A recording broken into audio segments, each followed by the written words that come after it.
कई बार भगवान हमारे रिश्ते खुद तोड़ देता है ताकि कोई हमारी जिंदगी खराब ना कर सके। दुनिया में सबसे खुश वही लोग हैं जो ये जान चुके हैं कि दूसरों से किसी भी तरह की उम्मीद करना बेकार है। जिंदगी में थोड़ा दुख भी जरूरी है। हमेशा सुख ही मिलता रहेगा तो आप कभी जिंदगी में आगे नहीं बढ़ पाओगे। ये गलत सोच है इंसानों की कि एक अकेला इंसान क्या कर सकता है।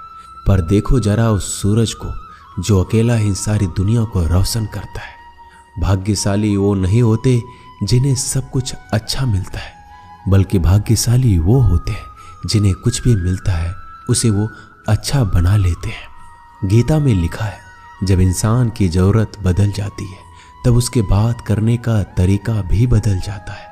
फायदा सबसे गिरी हुई चीज है, लोग उठाते ही रहते हैं।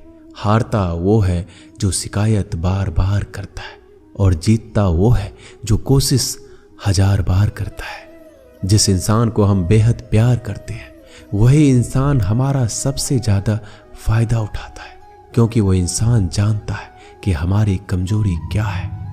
इतने समझदार बनो कि किसी को माफ कर दो, लेकिन इतने बेवकूफ मत बनो कि धोखा देने वाले पर दोबारा विश्वास कर बैठो। उम्मीद मत छोड़ना, कल का दिन आज से बेहतर होगा। जिंदगी में उस लेवल तक पहुंच जाओ कि लोग आपको खोकर पछताए। जीवन में कभी भी किसी से अपनी तुलना मत कीजिए। आप जैसे हो सर्वश्रेष्ठ हो, क्योंकि ईश्वर की हर एक रचना सर्वोत्तम होती है। खुद को किसी से कम समझना ईश्वर की रचना का अपमान है। इंसान का मन ही उसका सबसे बड़ा दुश्मन और उसका सबसे बड़ा दोस्त होता है।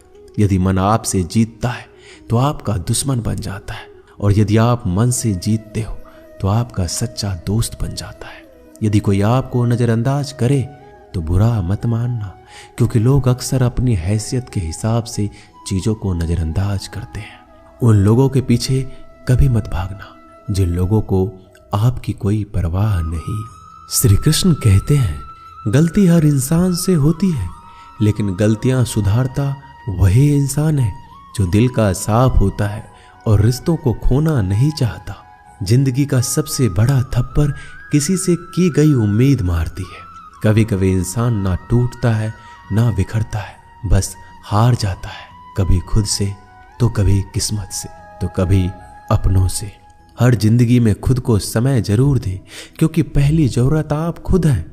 याद रखना कि जरूरत से ज्यादा अच्छे बनोगे तो जरूरत से ज्यादा इस्तेमाल किए जाओगे। रिश्ते चाहे कितने भी बुरे हो उन्हें कभी मत तोड़ना, क्योंकि गंदा पानी प्यास बुझाने के काम नहीं आता, पर आग बुझाने के काम जरूर आता है। जमाना जब भी मुश्किलों में डाल देता है तो परमात्मा हजारों रास्ते निकाल ही देता है। विश्वास करने वाले से ज्यादा बेवकूफ विश्वास को तोड़ने वाला होता है, क्योंकि वह सिर्फ एक छोटे से स्वार्थ के लिए एक अच्छे इंसान को खो देता है। भलाई करते रहो पानी की तरह, बुराई खुद ही किनारे लग जाएगी कचरे की तरह। जब कोई समझे नहीं तो उसे समझाने की जरूरत ही क्या है। जब कोई माने नहीं तो उसे बताने की जरूरत ही क्या है। सच्चे दिल से किसी जरूरतमंद की मदद करके तो देखो। अगर दिल को सुकून ना मिले तो कहना, जिसे जाना है उसे जाने दो। अगर वो आज रुक भी गया तो कल चला जाएगा। इंसान को इंसान से दूर कर देने वाली सबसे पहली चीज जुबान है और दूसरी चीज पैसा है। जिन्हें सपना देखना अच्छा लगता है उनकी रात छोटी पड़ जाती है, और जिन्हें सपने पूरा करना अच्छा लगता है उनके दिन छोटे पड़ जाते हैं। किसी की आदत देखनी है तो उसे इज्जत, और किसी की अगर फितरत देखनी है तो उसे आजादी दो। हर इंसान में कोई ना कोई प्रतिभा जरूर होती है, पर लोग अक्सर इसे दूसरे जैसा बनने में नष्ट कर देते हैं। महंगे इतने भी मत बनो कि लोग तुम्हें बुला ना सके, और सस्ते इतने भी मत बनो कि लोग तुम्हें नचाते ही रहे। खामोशियां कभी बेजुबान नहीं होती। कुछ दर्द ऐसे होते हैं जो आवाज तक छीन लेते हैं। आजकल के लोग आपकी एक गलती के पीछे आपकी सारी अच्छाइयां भूल जाते हैं। जितने लोगों को समझाते जाओगे उतना ही अकेलापन और भी अच्छा लगता जाएगा। खत्म हो जाएंगे वो भी रिश्ते जिनसे मिलकर लगता है कि ये उम्र भर साथ देंगे।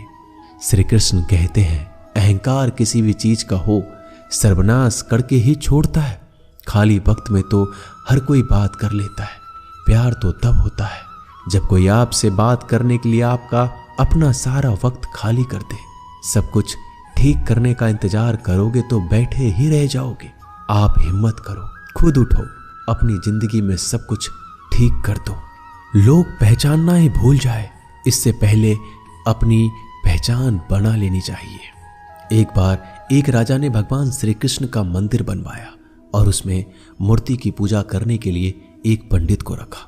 हर रोज अपने मंत्री से कहकर मंदिर में एक माला भिजवाता था और पंडित जी को वो माला श्री कृष्ण को चढ़ाना होता था। उसके बाद राजा जब दर्शन के लिए आता था तो पुजारी वो माला भगवान की मूर्ति के ऊपर से निकालकर राजा के गले में पहना देता।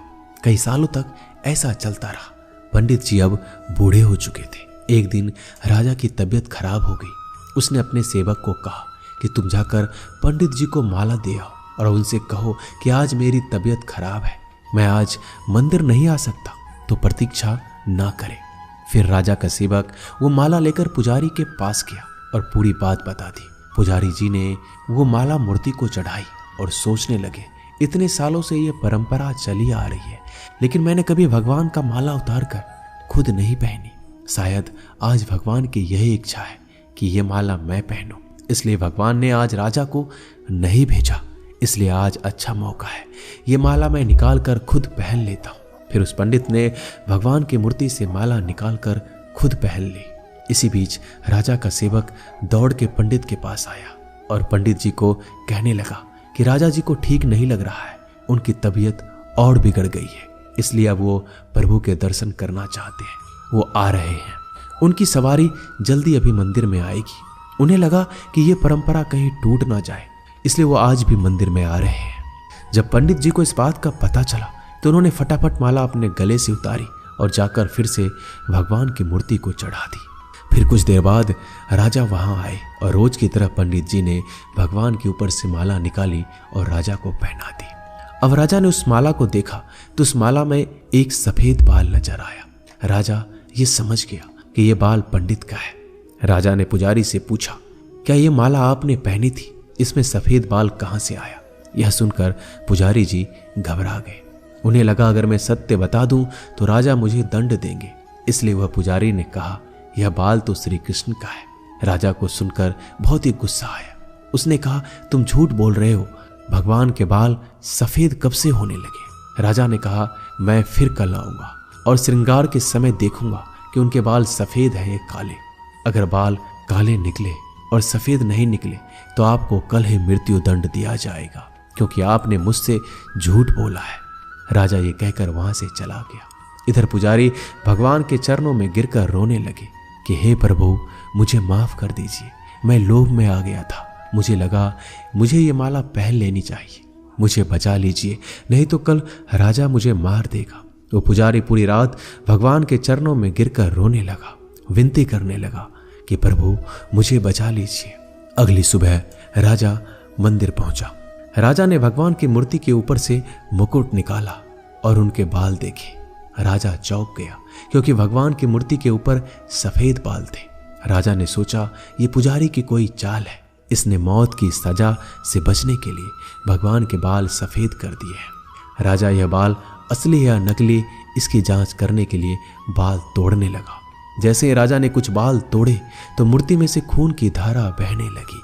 राजा भगवान के चरणों में गिर गए और क्षमा मांगने लगे और रोने लगे, कहा मुझे माफ कर दीजिए। तभी मूर्ति से एक आवाज आई, राजा तूने सिर्फ मुझे मूर्ति माना, इसलिए मैं तुम्हारे लिए सिर्फ एक मूर्ति हूं। लेकिन पुजारी ने मूर्ति में साक्षात भगवान देखा, इसलिए मुझे मेरे भक्त की रक्षा करने के लिए मेरे बाल सफेद करने पड़े और खून की धारा बहानी पड़ी, ताकि मैं समझा पाऊं कि जहां भाव है वहां भगवान है। अगर आप वाकई में भगवान का स्मरण करते हैं, उन्हें देखना चाहते हैं, तो आपके अंदर सिर्फ भाव होना चाहिए। ये एक छोटी सी कहानी हमें शिक्षा देती है कि भगवान के आशीर्वाद के सिवाय कुछ भी संभव नहीं। अगर आप सच्चे दिल से भगवान को पुकारते हैं तो भगवान आपकी मदद के लिए जरूर आते हैं। दोस्तों, ये वीडियो यहीं समाप्त होती है। मिलते हैं अगले वीडियो में। तब तक के लिए अपना ख्याल रखिएगा। जय श्री कृष्णा।